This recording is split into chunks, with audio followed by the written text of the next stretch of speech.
ఏపీలో సిఐఐ సదస్సు ప్రారంభం కాకముందే రాష్ట్రానికి పెట్టుబడుల పంట పండింది. ఒక్క రోజులోనే 35 ఒప్పందాలు కుదిరాయి. తద్వారా 3.65 లక్షల కోట్ల రూపాయలు ఇన్వెస్ట్మెంట్ల రూపంలో రానున్నాయి.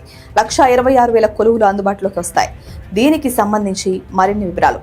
ఆంధ్రప్రదేశ్లో 5 రంగాల్లో బిజినెస్ ప్రారంభించేందుకు 35 సంస్థలు రాష్ట్ర ప్రభుత్వంతో అవగాహన ఒప్పందాలపైన అంటే ఎంఓయూలపై సంతకాలు చేశాయి. ప్రధానంగా ఇంధన రంగంలో 2.65 లక్షల కోట్లు పెట్టుబడులు పెట్టేందుకు కంపెనీలు అంగీకరించాయి.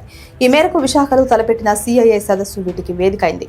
నిన్న గురువారం రోజంతా సీఎం చంద్రబాబు 15కు పైగా సమావేశాల్లో పాల్గొన్నారు. 2 రోజుల పాటు జరిగే సిఐఐ సదస్సులో మొత్తం 10 లక్షల కోట్ల మేర పెట్టుబడులు వస్తాయని అంచనా వేస్తున్నారు. నిన్న కుదిరిన 35 ఒప్పందాల్లో ఇంధన రంగానివి 7, ఏపీ సిఆర్డీఏవి 8, ఫుడ్ ప్రాసెసింగ్ వి 4, I&I రంగానివి 3, పరిశ్రమలు మరియు వాణిజ్య రంగానివి 3 ఎంఓయూలు ఉన్నాయి.